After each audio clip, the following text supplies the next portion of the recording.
Muito bem. Então essa é a pré-aula da lição 3, 18 de janeiro de 2026, lições bíblicas da CPAD, a Santíssima Trindade. O Pai enviou o Filho. É muito importante lembrar que essa lição está riquíssima, tanto para o novo convertido, que se tornará um discipulador, como para o cristão que já é um ganhador de almas e precisa manter seu crescimento espiritual, sua qualidade de fé, sua qualidade de amor, de vida. A lição trabalha o Pai, o Filho e o Espírito Santo, e isso é muito, muito importante. O texto áureo.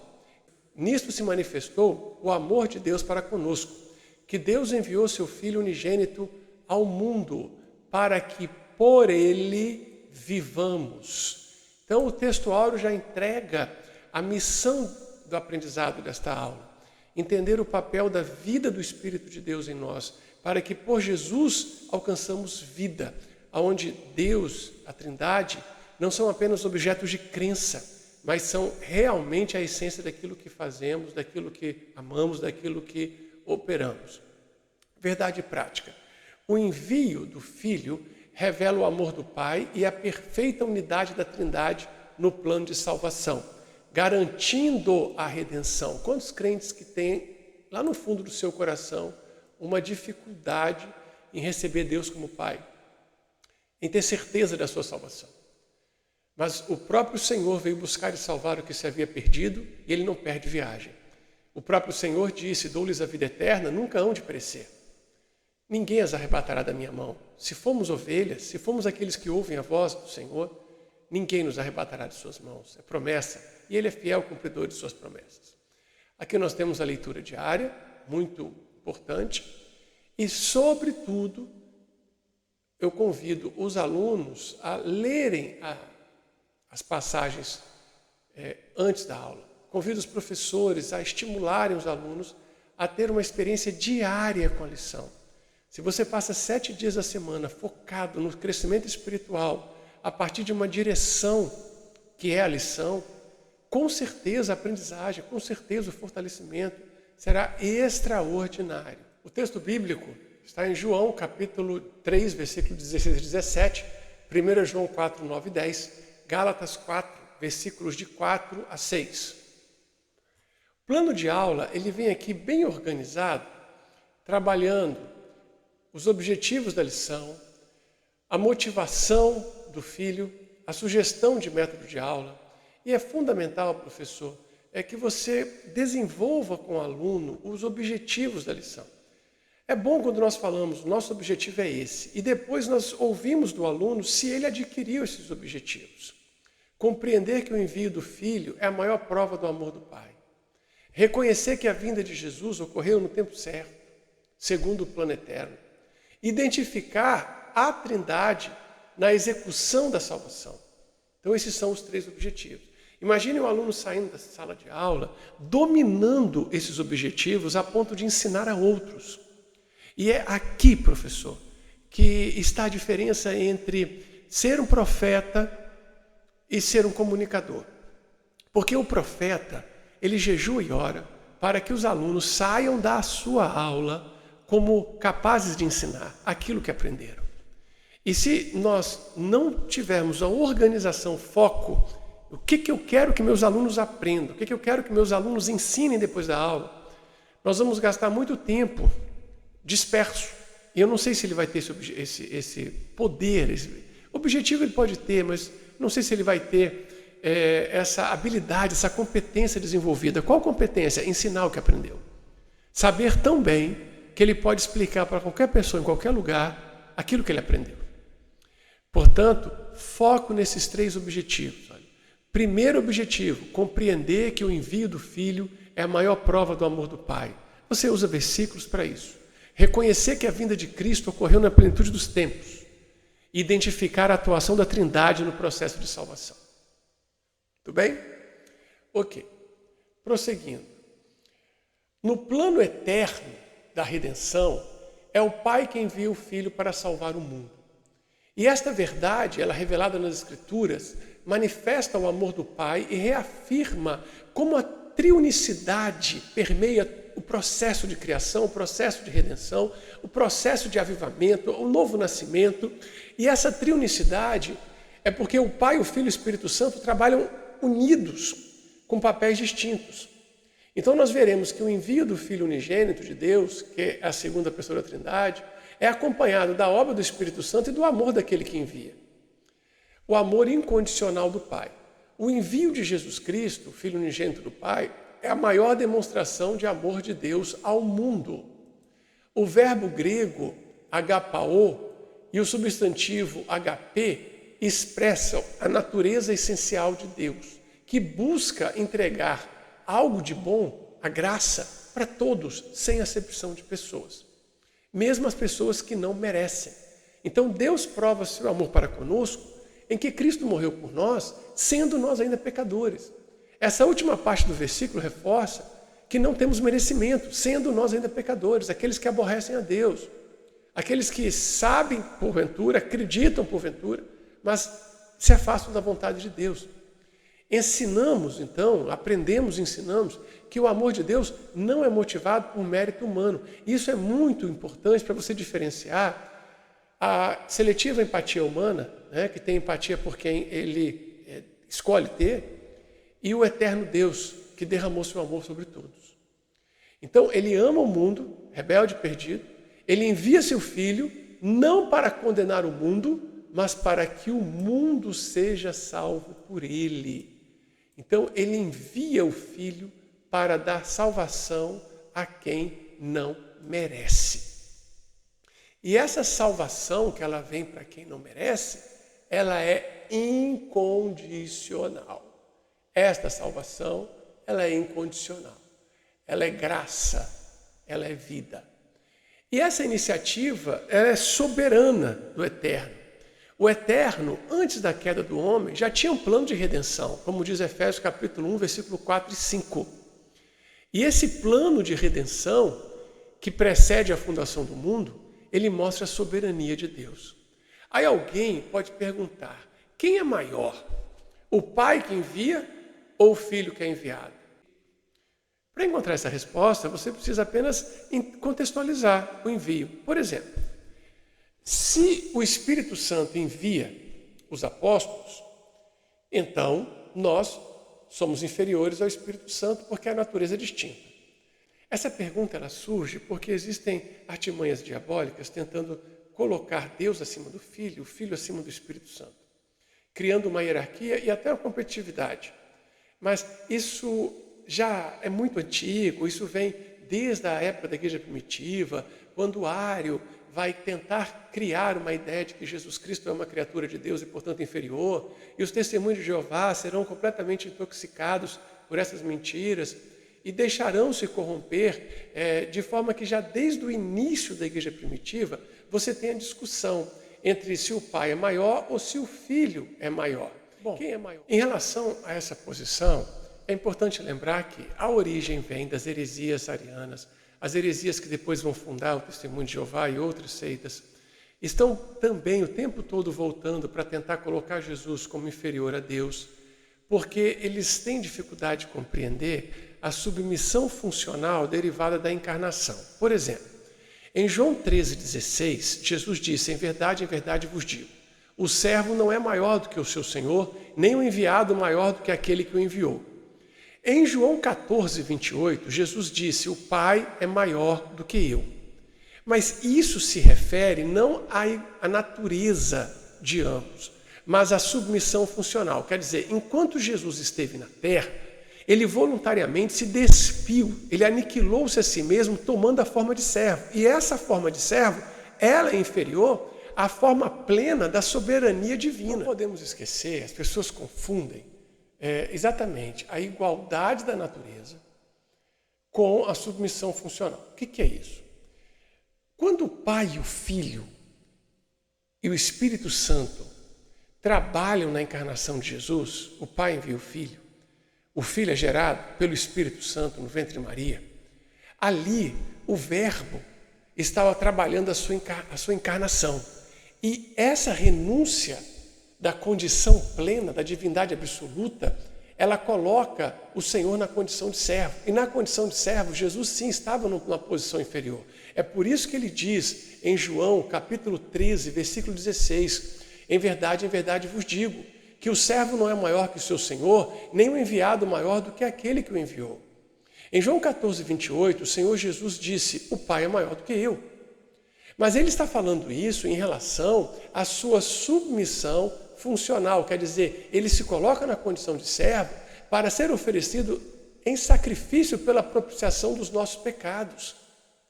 E é muito importante lembrar que isso não tem a ver ou não está relacionado em primeiro plano com a igualdade de natureza.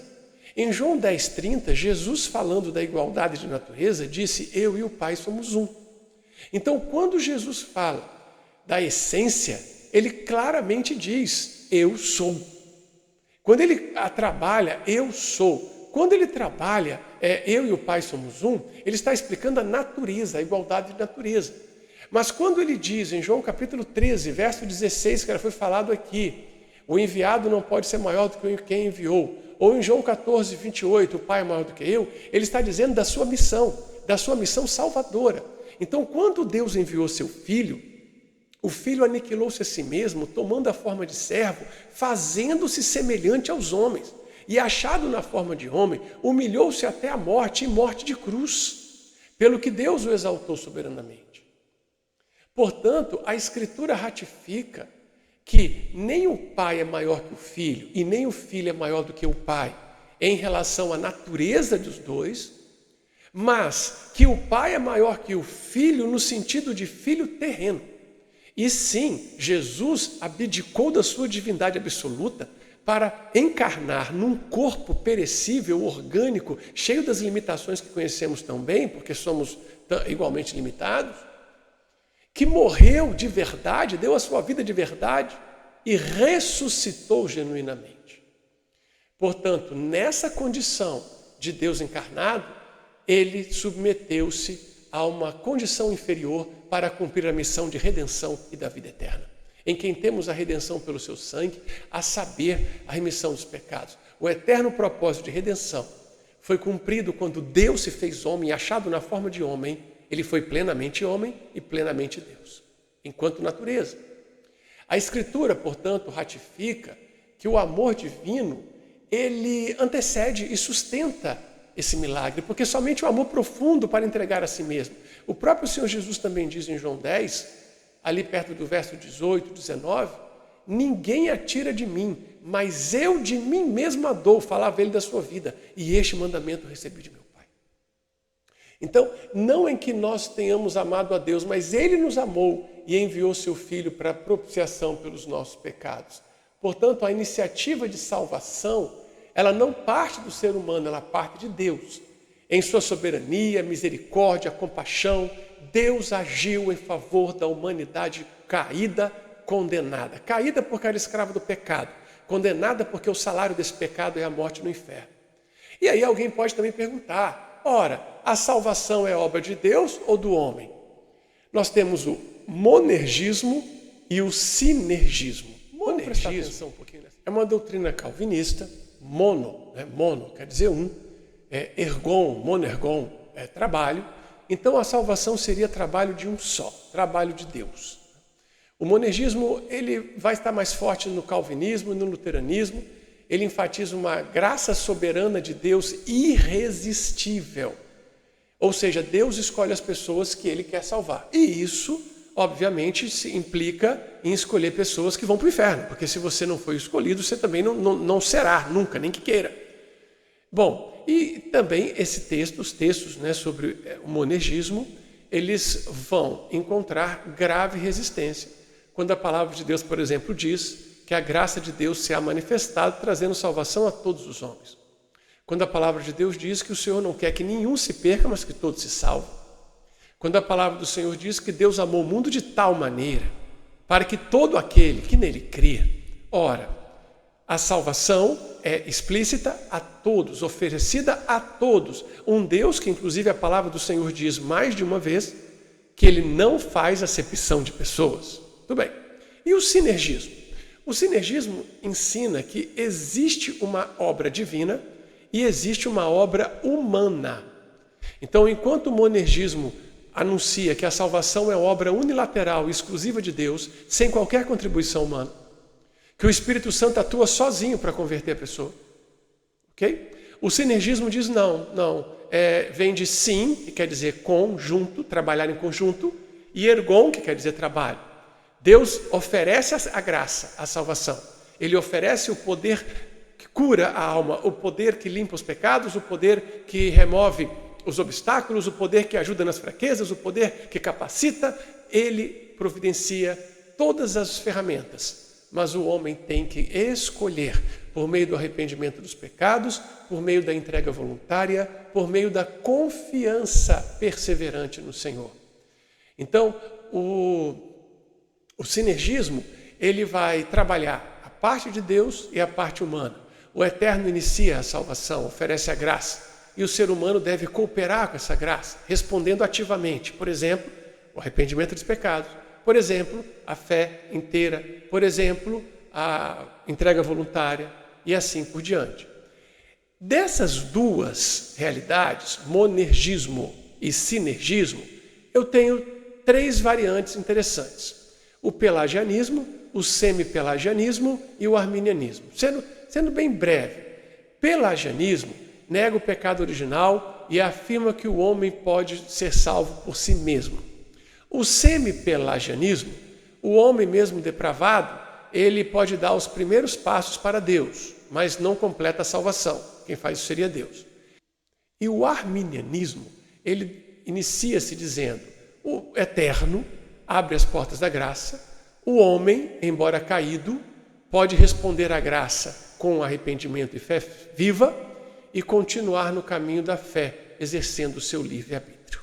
Tudo bem? Bom, tendo dito isso, nós acreditamos no sinergismo, porque ele derramou o seu sangue na cruz do Calvário e ele oferece a porta do arrependimento para a vida eterna a todos, sem acepção de pessoas. Se Deus escolhesse alguém para ir para o céu, ele estaria escolhendo outro para ir para o inferno. E um Deus que não faz acepção de pessoas, não agiria assim. Bom, o envio do Filho e a Trindade. Esse é outro ponto muito interessante. Embora a missão do Filho seja descrita por meio do verbo enviar, a ideia aqui é que há um presente gracioso de Deus. Em seu amor soberano, o Pai ofereceu a sua dádiva mais preciosa para que por ele vivamos. Esse ponto, professor, é fundamental. O nosso aluno precisa sair daquela aula apto a ensinar para outras pessoas que o Filho vive em nós. E que essa vida que o Filho vive em nós é a origem e a base do novo nascimento. Gálatas 2:20, já estou crucificado com Cristo, vivo não mais eu, mas o próprio Cristo vive em mim, e a vida que agora vivo nesse corpo, eu viverei na fé do Filho de Deus, o qual me amou e a si mesmo se entregou pelos meus pecados. Observa que Gálatas 2:20 entrega todo esse processo que a aula traz. O Pai ama, envia o Filho ama, se entrega. O pecador arrependido não tem uma relação com Deus baseada em crença e psicologia. O pecador arrependido tem uma relação com Deus baseado em ressuscitação espiritual, baseado em um alienígena, digamos assim, alguém que não é você, que não sou eu, mas existe, tem vida própria. Esse outro passa a viver em mim. E o trabalho entre eu e o outro, que no caso é o próprio Jesus Cristo, transforma a minha vida a tal ponto que eu sou chamado de uma nova criatura.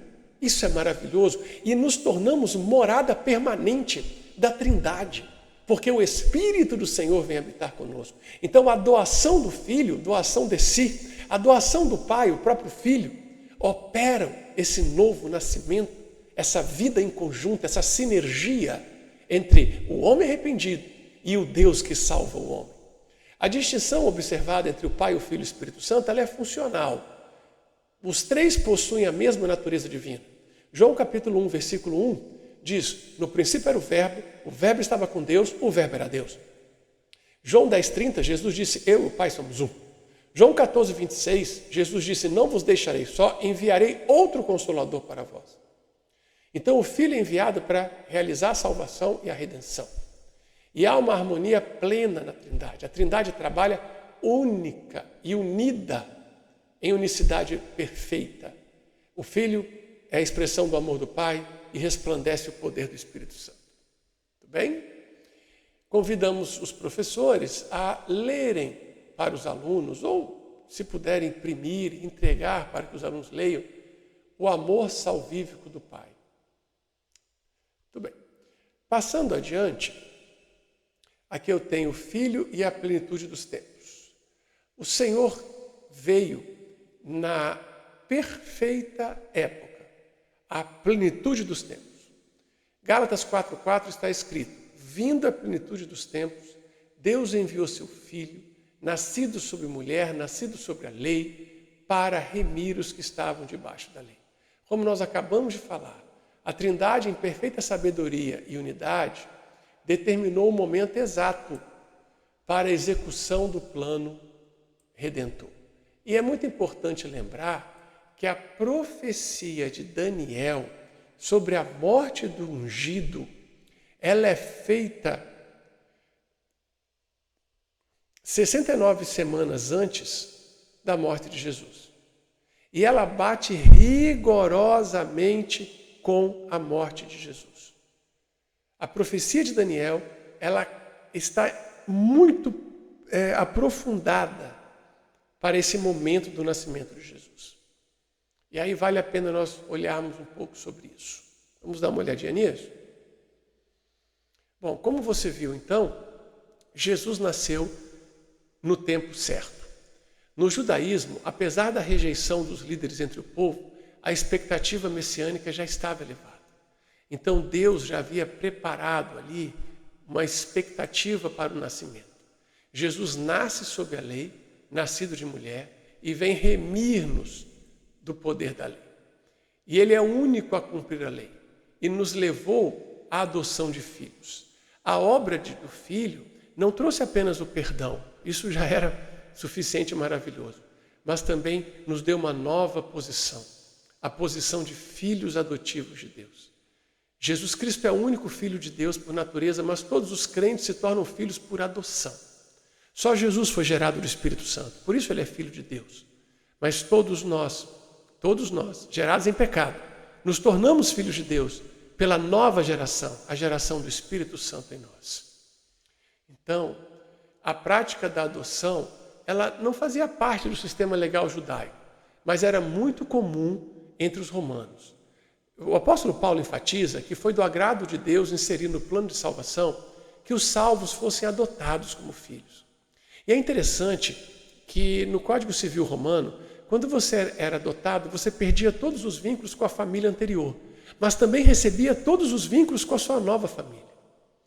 O espírito de adoção habilita os salvos a terem uma comunhão profunda com a sua nova família. Por isso chamam Abba Pai, quer dizer pai querido, paizinho, empregado na interação íntima entre filho e pai, indica respeito e confiança.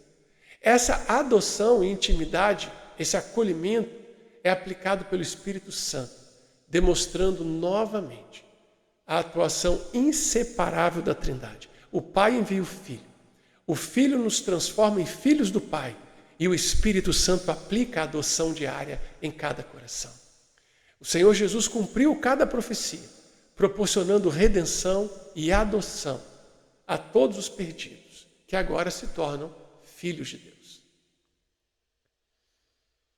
Então a Trindade, como nós já vimos durante a aula, ela opera de forma unida e harmônica. O Filho veio ao mundo para cumprir a vontade do Pai. Como ele disse em João 6,38, eu desci do céu não para fazer a minha vontade, mas a vontade daquele que me enviou. O Filho envia o Espírito Santo para ser o nosso Consolador, como ele diz em João 14,26. E o Espírito Santo nos convence do pecado para que possamos ser arrependidos, crer no sangue do Filho para a salvação e entrar em comunhão com o Pai através do sangue do Filho. Aquele que foi obediente até a morte e morte de cruz, ele foi obediente para nos redimir pelo sangue derramado na cruz. Logo, muito mais agora, sendo justificado pelo sangue derramado na cruz, nós temos comunhão com Deus pelo poder do Espírito Santo em nós.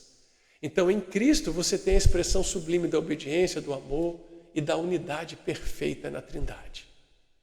A mediação de salvação, ela é exclusiva do Filho. Outro ponto importantíssimo que os alunos devem aprender para ensinar. Jesus é o único Salvador. E quem fala isso é a Escritura. Religiões e teologias vão colocar Maria como mediadora, vão colocar santos veneráveis como mediadores, vão colocar igrejas como mediadoras, mas a Escritura não. A Escritura diz, Jesus é o único mediador. João 14,6, eu sou o caminho, a verdade e a vida, ninguém vem ao Pai senão por mim. Só isso aí já é exclusivismo. Mas temos outros versículos. Por exemplo, 1 Timóteo 2,5, há um único mediador entre Deus e os homens, Jesus Cristo, homem. Observe, único mediador. E por que Jesus Cristo, homem? Porque foi o Cordeiro a ter o seu sangue derramado na cruz. Ele não poderia morrer na cruz se não estivesse na condição de homem. O Filho do homem veio buscar e salvar o que se havia perdido. Jesus Cristo, homem, é que morreu no meu lugar para que eu pudesse, pela justiça dele, ser recebido pelo Deus vivo. Um terceiro versículo interessante que mostra a exclusividade de Jesus como mediador é Atos 4,12.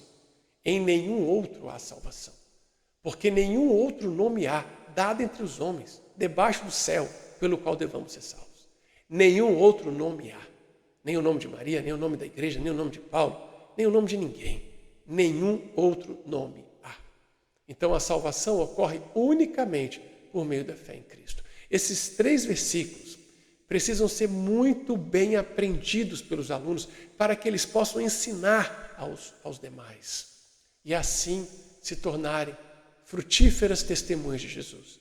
Por isso, professor, você não pode perder muito tempo no ponto 1 nem no 2. Essa aplicação está no 3. Se lá, faltando 10 minutos, você vai correr pelo ponto 3, você vai deixar um enorme prejuízo no crescimento espiritual dos seus alunos. Nem tudo que nós queremos falar na aula deveria ser falado naquela aula. Ore, vigie, prepare a sua aula, saiba o que Deus quer que você fale. Não deixe o aluno ir para casa sem aprender o que ele precisa ensinar. Não se esqueça, ensinamos para ensinadores. Discipulamos discipuladores. Fracassamos muito como discipuladores se não ajudarmos nossos alunos a discipularem outros. Pense nisso e ore por isso. Amém? A aplicação da salvação pelo Espírito Santo, já no fim da lição. O Espírito de Deus, que é chamado Consolador, Espírito da Verdade, ele é enviado pelo Pai e pelo Filho. Jesus disse que o Espírito viria para convencer o mundo do pecado, da justiça e do juízo. É o Espírito Santo que ilumina a mente para o conhecimento de Deus. 2 Coríntios 4, versículo 6. Já em João 14, 26, ele ensina a verdade. E em Tito 3,5, ele nos dá a lavagem de regeneração. Em Efésios 1,13, ele sela os que creem. E em 2 Tessalonicenses 2,13, ele opera a santificação progressiva. Em Filipenses 1,6, ele assegura a perseverança dos crentes. Além disso, ele glorifica o Filho e testifica de Cristo, revelando sua pessoa e obra ao coração humano. O Espírito Santo não age independente do Pai e do Filho. E a sua missão é intrinsecamente exaltar a glória do Deus triuno. No plano de salvação, o Pai envia, o Filho executa e o Espírito Santo aplica. E aí nós chegamos à conclusão desta lição. O envio do Filho pelo Pai revela o amor eterno e soberano de Deus, destaca a perfeita unidade da Trindade na obra de salvação. Ajude seu aluno a compreender profundamente essas verdades. Deus não apenas amou o mundo, Deus agiu, enviando seu Filho no tempo certo para redimir os pecadores. O Filho, em obediência plena, realizou a redenção. O Espírito Santo, em sua atuação eficaz, aplica a salvação ao coração dos crentes. Conhecer essa verdade fortalece a nossa fé e nos convida a adorar com gratidão o Deus triuno que nos salvou. Glória a Deus. Seja muito abençoado com esta lição. Ela traz maravilhosas oportunidades de nós entendermos o plano da Trindade na salvação, compreendermos também como o novo nascimento se consolida, compreendermos ainda o amor do Pai, o amor do Filho, o amor do Espírito Santo, agindo de forma harmônica, sem uma sobreposição de papéis. E que nós possamos cooperar com Deus e ser cheios da sua glória. Muito obrigado. Qualquer dúvida, seguimos as ordens e que o Senhor Jesus transborde em nosso viver.